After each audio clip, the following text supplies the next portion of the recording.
C'est bon, ça filme là? Oh, excusez-moi. Oh, je ne vous avais pas vu. Oh. Ah.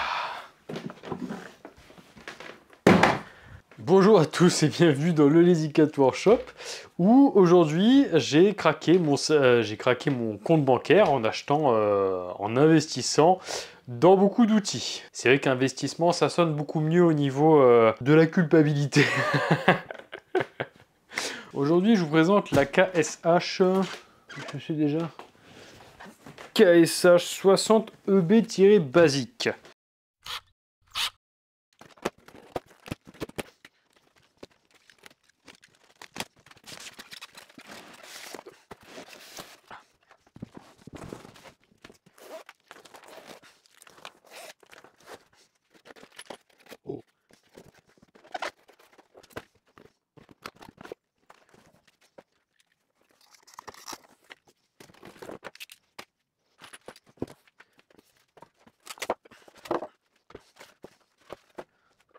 Je m'attendais pas à ce qu'il y ait autant d'accessoires et je m'attendais surtout pas à ce qu'il y ait 7 accessoires.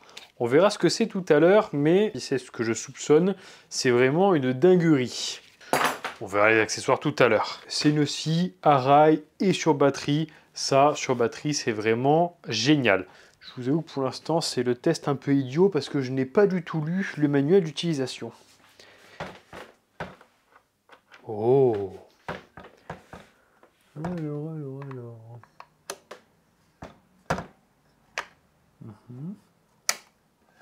Ah, voilà.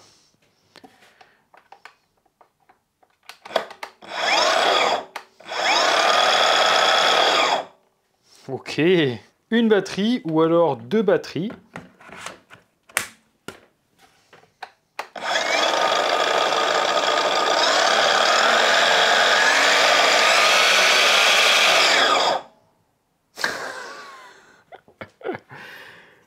Ok.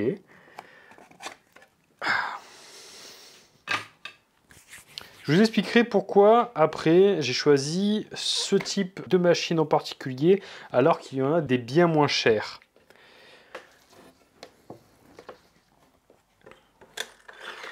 Oh!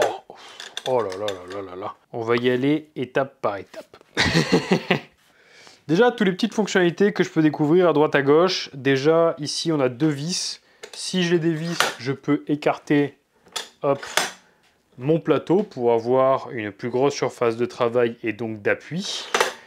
Oh!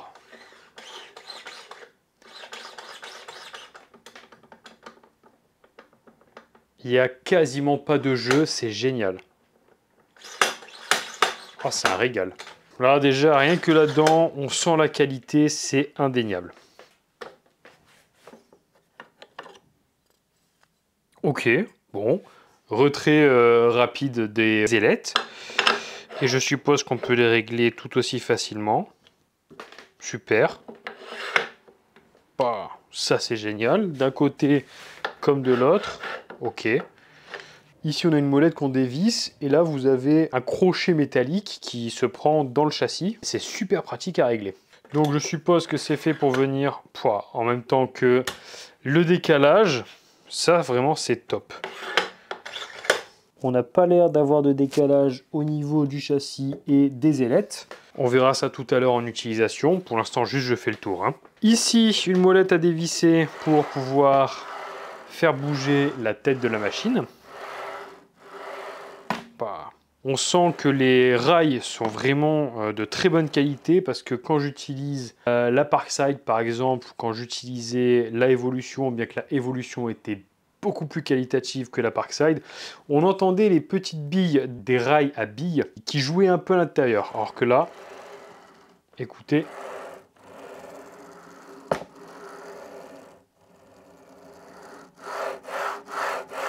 C'est vraiment un plaisir. Ici, on a la petite molette pour, hop, la verrouiller, tac. Je déverrouille, je peux me déverrouiller avec le petit doigt, super agréable. Contrairement aux autres modèles où il fallait tourner et rentrer quelque chose sur le côté, là c'est vraiment une petite molette, tac. Voilà. Voilà. Au niveau de l'orientation, donc du coup de l'angle, ici j'ai ma molette que je dois dévisser. Encore une fois, super agréable, j'ai jamais eu une molette aussi douce. Je serre à fond, là ça ne bouge plus, en plus j'ai un cran qui est pris à l'intérieur. Même si les autres elles sont un peu plus longues à ce niveau-là, c'est vraiment beaucoup plus agréable. J'ai juste comme les autres à soulever ici pour déverrouiller. Waouh! J'ai aucun à-coup. Donc on va de 0 à 60 d'angle dans les deux cas, ce qui est énorme parce que jusque-là j'ai eu que des machines qui allaient à 50 il me semble. C'est vraiment top. C'est super agréable, elle est super smooth comme on dirait. Ici vous avez une flèche qui a l'air d'être à peu près bien réglée. Vous avez quand même ici une marge de manœuvre de 2 mm pour pouvoir bien l'ajuster en fonction de votre machine. Et on a des crans sur le 0, sur le 15, sur le 23,5, donc ça doit correspondre à une coupe un peu spéciale, sur hop, le 30, sur le 45 et bien sûr sur le 60. C'est super agréable à utiliser. À l'avant de la machine ici vous avez une molette donc que vous pouvez dévisser, molette avec le ressort qui va bien pour éviter que ça bouge en utilisation à cause des vibrations s'il y a des vibrations. Donc je le dévisse, hop, voilà. Et là ça va venir en appui, hop, sur du coup toute la longueur de mon appareil. Donc là on est parfaitement réglé au niveau du maintien. On peut s'en servir avec 2 batteries, en respectant bien sûr les indications. Bon, là c'est en l'envers, mais on voit bien que si vous mettez une seule batterie en bas, ça ne marchera pas. Par contre, si vous mettez une batterie en haut, ça marche en mode lent, et 2 batteries, ça marche en mode rapide. La tortue et le lièvre, si jamais vous avez des problèmes à lire à l'envers. Ce qui arrive assez souvent. Concernant l'inclinaison de la machine, c'est à l'arrière que ça se passe avec cette molette qui est encore une fois tout à fait agréable à utiliser. On dévisse, hop, et là on va pouvoir incliner notre appareil. Encore une fois, c'est super smooth, c'est super agréable. On a vraiment des réglages fins qui sont possibles. Attention, 2-3 subtilités dans ce cas-là. Vous voyez que si j'essaye de pencher ma machine, hop, là j'ai ma lame, elle vient en appui ici. Donc bien sûr, je dévisse, hop, je viens régler, et là je peux aller jusqu'à 45 degrés d'inclinaison. Je vous fais la manœuvre en face avant, donc vous voyez 45 degrés, ça va jusque là. Donc c'est assez confort. Hop. Ah, je ne suis pas encore reculé assez, il faut vraiment se reculer à fond. Voilà. 45 degrés, ça donne ça. Donc là, c'est vraiment confort. De l'autre côté, même opération. Hop, je me mets à fond. Tac, jusqu'à la butée. Et si je veux y aller, j'ai juste à lever. Hop. Et par contre, ici, j'ai un bouton pour aller de l'autre côté. Donc j'appuie et je le déverrouille. Et là, hop, je vais jusqu'à l'autre côté à 45 degrés. Je peux même aller un peu plus loin. Non, ça va à 45 degrés. En tout cas, voilà, je vais de l'autre côté. Tac, j'entends le tic. Et là, je suis normalement à 90 degrés, parfaitement. Je resserre. Et là, je peux utiliser ma machine à 90 degrés. Toujours faire attention de bien régler ces ailettes selon l'angle de coupe, parce que moi, j'ai déjà abîmé une ailette sur mon évolution. C'est dommage. En tout cas, la lame multimatériau d'évolution coupe très très bien. Là, vous avez ce dont je vous parlais tout à l'heure, le levier de verrouillage. Donc ici, je déverrouille. Tac. Je reviens et je verrouille. Super simple et ça prend 2 secondes. Ici, j'ai un autre levier, mais je ne sais pas à quoi il sert pour l'instant. Il faudrait que je regarde le manuel. Ok, j'ai compris à quoi servait cette molette. Enfin, là, vous voyez, je peux aller jusqu'en bas. Si je mets cette molette, bam, je suis bloqué. Et j'ai juste à la tourner pour la baisser. Et si jamais je veux faire des rainures, eh ben, j'ai toujours la même profondeur de lame. Et si je ne la veux plus, voilà, c'est aussi simple que ça, c'est tout bonnement génial. Et ici, vous avez la molette que vous dévissez pour pouvoir actionner, enfin utiliser les rails. Sur le côté ici, vous avez le bouton pour mettre la lumière. Je crois qu'il y a quelque chose de particulier au niveau de la lumière. On verra ça tout à l'heure. Ce que vous avez en plus de très intéressant ici, qu'il n'y a pas sur beaucoup de marques, c'est là vous avez une espèce de jupe en caoutchouc pour épouser au mieux la lame et aspirer au mieux les copeaux. Et vous avez un autre bouton de l'autre côté, ici. Donc ça, c'est pour bloquer la rotation de la lame pour la changer.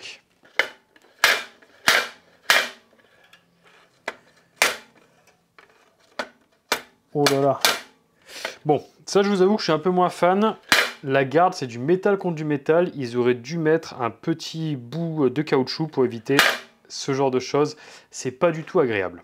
Sinon, le reste de la machine a l'air vraiment qualitative. C'est pas parce que c'est du Festool et que ça me coûte encore une fois la deuxième moitié de ma testicule que je vais être plus doux ou moins intransigeant par rapport à mes tests. Tout ce que je vous dis pour l'instant, je pense que vous avez pu le voir sur la vidéo, ça m'a l'air de très bonne qualité.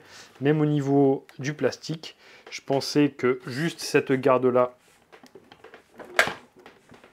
on aurait eu du mouvement ou une déformation. Je ne la vois pas. À la limite, un peu, hop. Ici, quand j'appuie, mais encore, ça c'est pas très grave parce que c'est uniquement au niveau de la garde. Mais sinon, le reste, ça m'a l'air tout à fait correct. Alors, au niveau des vitesses à vide, on est entre 1300 et 3500 tours par minute. À voir si 1300 c'est avec une seule batterie et 3500 c'est avec deux batteries, parce que vous avez le réglage, hop, de la vitesse qui se fait à ce niveau-là. Donc il va de 1 à 6. Au niveau des accessoires, hop, vous avez à l'arrière de la machine les embouts spéciaux de chez Festool qui s'adaptent aussi sur leur aspirateur que j'ai aussi acheté. On verra ça dans une autre vidéo. Donc tout simplement, vous suivez les flèches, vous tournez, et là normalement il y a tout qui devrait tenir. Au niveau des autres accessoires, je subodore que hop, ce sont les pieds. Si je ne me trompe pas, oui, ça m'a tout à fait l'air d'être ça. Alors ces pieds très intéressants, pourquoi on a des pieds en plus, vous me direz, alors qu'ils n'ajoutent pas vraiment d'empattement supplémentaire parce que les caoutchoucs sont pile poil au niveau des caoutchoucs actuels de la machine. En fait, vous pouvez les visser directement et vous avez juste à dévisser la machine des pieds pour l'embarquer avec vous. Ça veut dire que si vous utilisez un atelier, eh ben vous pouvez la laisser sur place et retrouver à chaque fois les mêmes réglages. Ok, j'ai monté les pieds. Dernier accessoire, c'est ce serre-joint spécial qui se met ici. Hop. Et là, vous pouvez directement verrouiller vos morceaux de bois que vous voulez couper. Il se met ici ou alors il se met de ce côté-là. C'est plutôt agréable. Ouais, non, il se met pas trop ici par contre. Ok, donc il se met uniquement comme ça. L'accessoire principal de cette machine, et vous allez voir que c'est vraiment très ingénieux, c'est tout simplement hop, quelque chose qui va venir prendre les angles. Il divise l'angle en deux et vous pouvez directement régler votre machine. Plus besoin de vous embêter à calculer les angles, les dessiner, les marquer, etc. Vous utilisez ça, bam, ça vous fait directement l'angle avec la moitié. Ça va jusqu'à 90 degrés, mais surtout, c'est pas juste prendre les angles intérieurs, vous pouvez prendre aussi les angles extérieurs. Hop, vous voyez, là j'ai ma table, voilà. Donc là, j'ai l'angle de ma table et je vais pouvoir avoir du coup l'angle pour pouvoir couper quelque chose comme il faut et venir les joindre si jamais je dois faire des plaintes ou des choses comme ça. Donc ça, c'est vraiment top, ça vous fait gagner un temps monstrueux. Au niveau du disque, on est sur un disque de 216 mm, c'est-à-dire qu'on va avoir une profondeur de coupe d'environ 8 cm maximum à 90 degrés. Quand vous allez couper à 45 degrés, on va perdre un peu de profondeur, ce qui est tout à fait normal. J'ai pas les décibels, bon c'est pas grave. Allez, sans plus attendre, on va passer au test. 84 en vitesse 1.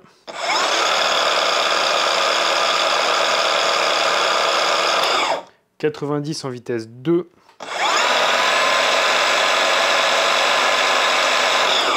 93 en vitesse 3.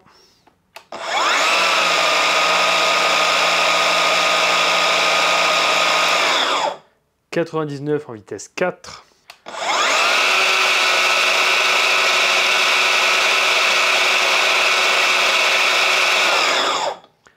100 en vitesse 5.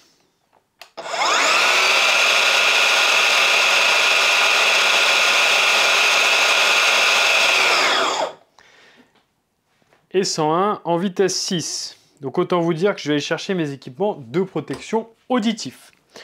Au niveau de la charge des batteries, enfin l'indicateur, dès que vous appuyez, vous l'avez à ce niveau-là. J'ai beaucoup d'air qui se pousse quand j'appuie, donc je pense que ça va très très bien l'aspirer. Vous avez une petite clé Allen qui est cachée là. Je ne l'avais pas vue, je viens de la voir. Ah, et bien sûr, bon, dernière chose avant de passer au test. Pourquoi est-ce que j'ai pris cette machine-là? Alors déjà, les batteries, moi j'adore, donc du coup c'était absolument une machine à batterie. Mais surtout, pourquoi celle-ci alors que vous avez des machines à batterie qui sont bien moins chères? Parce que ça fait partie des rares machines où vous n'avez pas les rails qui sont liés à la tête. Pourquoi? Parce que du coup je peux avoir un mur ici et je peux quand même utiliser ma machine. Alors que quand j'ai une machine avec des rails, quand je suis en position reculée, j'ai les rails qui dépassent, du coup je ne peux pas me mettre collé au mur. Donc c'est une des rares machines qui les fait. Vous avez aussi les Bosch, ce ne sont pas des rails, ce sont des bras articulés. Mais ça reste un type de machine qui est top pour un atelier avec des proportions assez restreintes. Pour les tests, du coup, je sors mes écouteurs Festool qui vont bien avec le reste maintenant. J'avais que ça au début. Maintenant, ça a bien changé.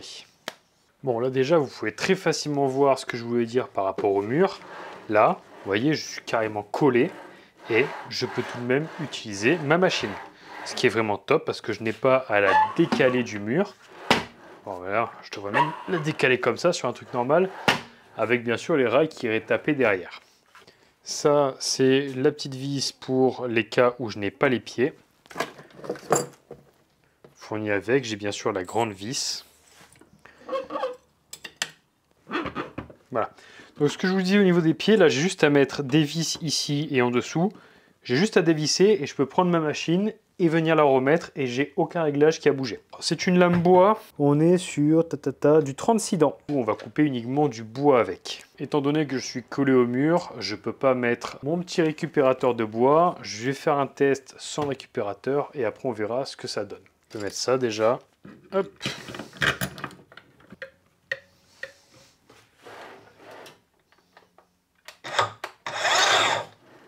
Je me mets en vitesse 1.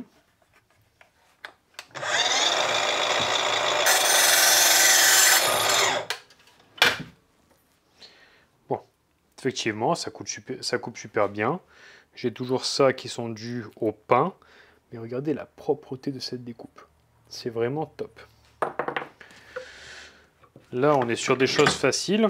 Pour éviter de mettre de la poussière de partout, je vais mettre ceci.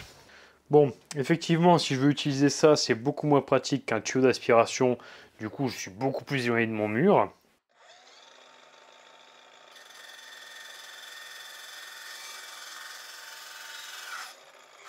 Ça nous fait encore pas mal de poussière. Vous pouvez voir que là, j'ai pas mal de chiures de bois. On peut voir que j'en ai qui ont été récupérés déjà dedans. Pour l'instant, c'est juste une petite coupe, donc c'est pas fameux. Je vais en faire plusieurs d'affilée, comme ça on pourra voir.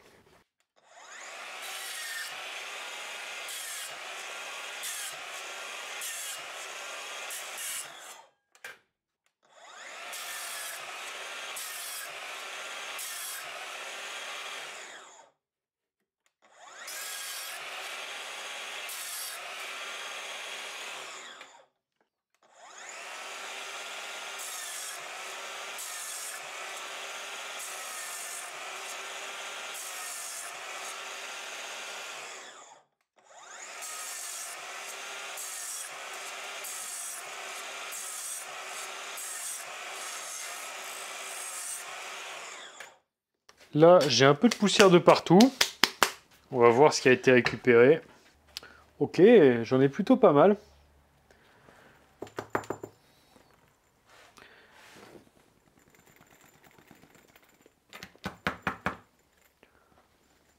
Bon, vous voyez, j'ai tout ça qui a été récupéré. Donc pour l'instant, c'est pas trop dégueu.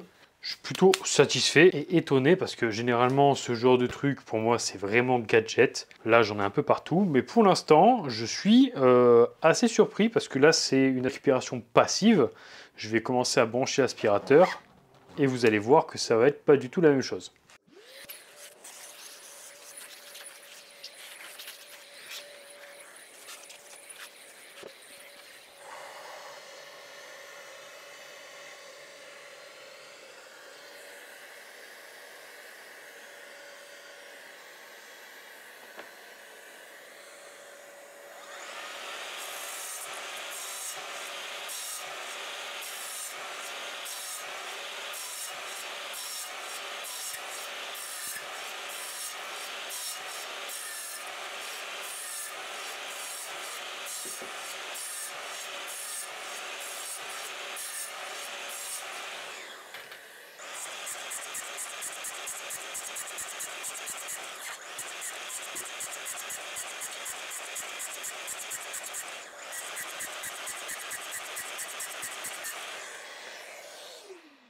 Bon, écoutez, au niveau de l'aspiration, c'est beaucoup mieux.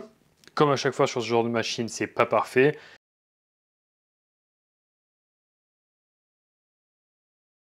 Mais je peux vous dire que d'expérience, c'est beaucoup mieux que la plupart de mes machines où quand je branchais un aspirateur, c'était pas trop ça.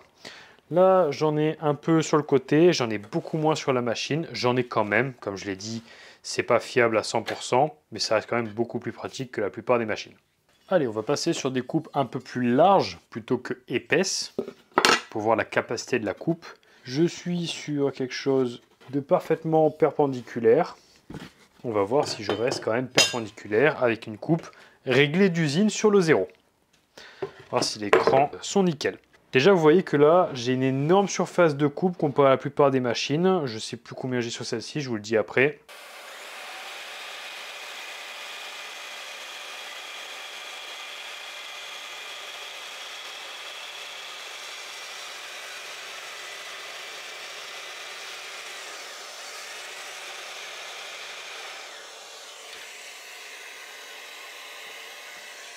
Voilà, vous pouvez voir la qualité des coupes, c'est impressionnant. J'ai pas un seul défaut.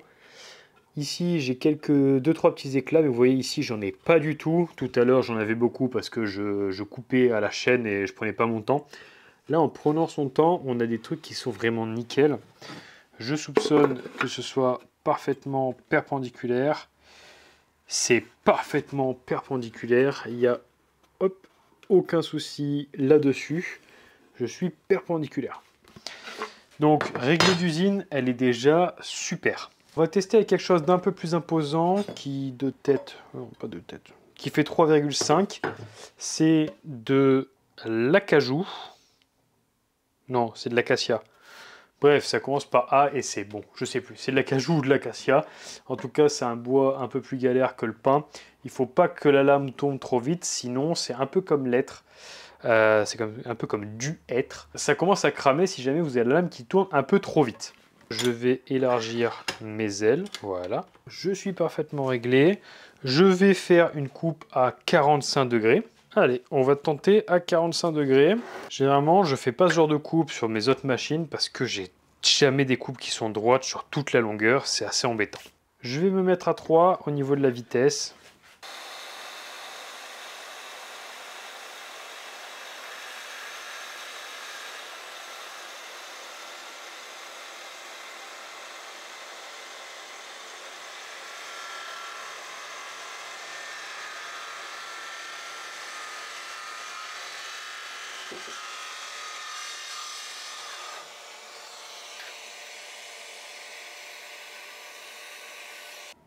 J'ai une découpe qui est vraiment super propre. Bon, à part en sortie, mais ça, c'est pas très grave. Elle est vraiment super propre. Elle m'a l'air d'être constante sur toute la longueur. Et surtout, elle est parfaitement à 45 degrés. Vous voyez, j'ai la même distance à chaque fois sur toute la longueur de la coupe. Allez, on va tenter une coupe 45-45. Je ne peux pas faire 60 parce que du coup, j'ai pas assez de longueur de coupe par rapport à la largeur de mon bout de bois.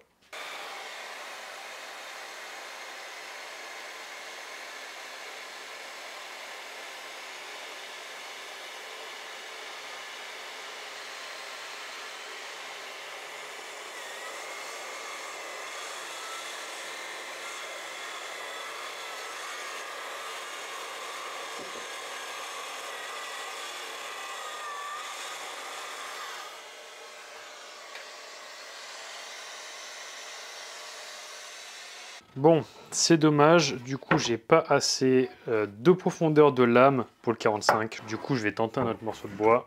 Allez, vous savez quoi, du mélaminé, ça fait longtemps, et en plus on verra s'il y a des éclats, surtout que les coupes 45-45 ce sont les plus difficiles pour les machines de ce type là, au niveau de la précision j'entends.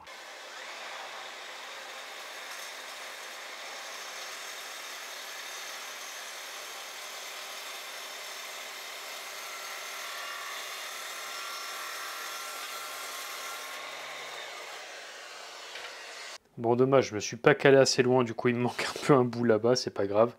J'ai ici deux tout petits éclats. De l'autre côté, j'ai quasi rien, à part ici aussi deux petits éclats. Donc on est sur des coupes qui sont vraiment propres. Surtout que ça c'est la lame qui vient de base avec. Je ne sais pas du tout la qualité de la lame. Parce que je commande pas tous les jours Festool. Allez, on retente.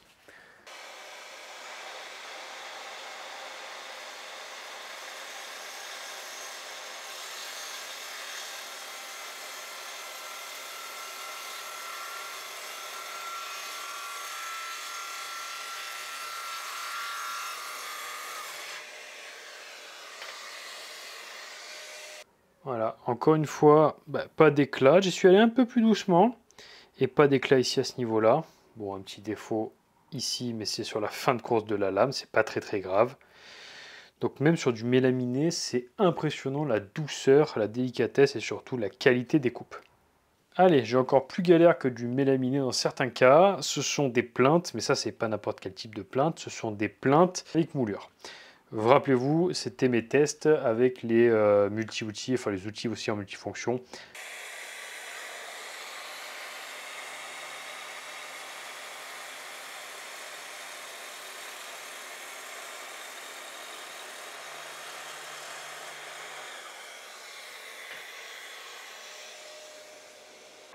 Voilà, ultra propre. On dirait qu'elle sort d'usine. Là, je peux parfaitement faire des jointures. Mettons qu'on est sur un mur un peu galère. On n'est pas vraiment sur un 90 degrés. On est un peu comme ça, on va dire. Du coup, là, je le règle. Hop. Tac.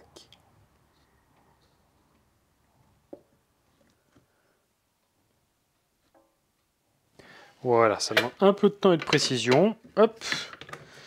Mais j'ai ma mesure. Et donc là, j'ai vraiment la moitié. Et si j'ai un angle un peu pourri, je vais pouvoir faire mes coupes et les jointer sans problème. Bon alors, cette machine, cette petite grosse machine, écoutez, j'en suis absolument ravi. Certes, ça coûte cher. Voilà, je vais le dire, enfin pour moi, je trouve ça cher.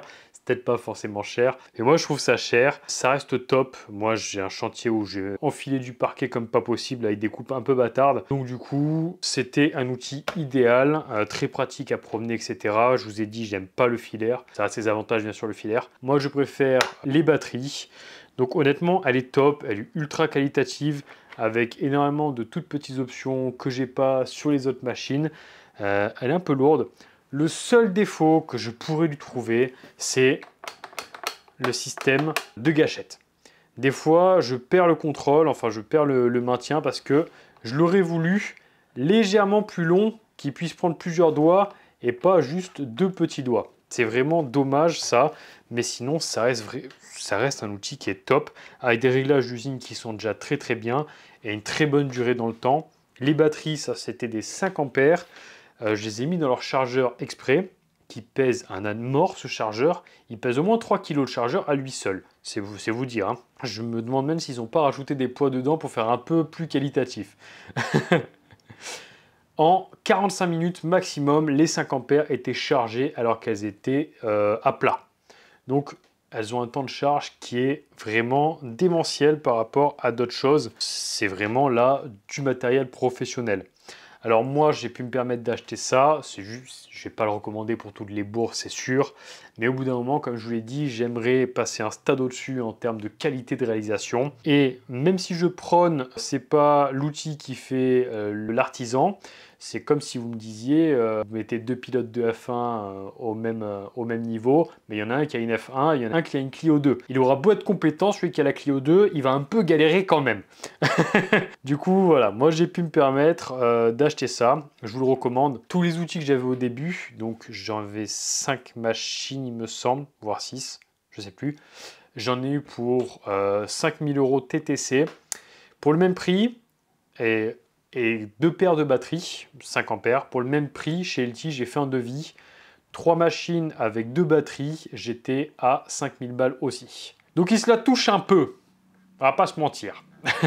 Sur ce, j'espère que cette vidéo vous a plu. Vous allez voir encore pas mal de festool. Vous inquiétez pas, je vais repasser sur des plus petits budgets type les Parkside 12 volts performance qui sont sortis pendant que j'avais le dos tourné. J'ai un peu hâte de les tester, celle-là aussi. Sur ce, je vous souhaite une bonne fin de journée. Enfin, bref, vous connaissez la musique. Abonnez-vous, pop, commentaires, blabla, partagez. Et on se retrouve pour la prochaine fois.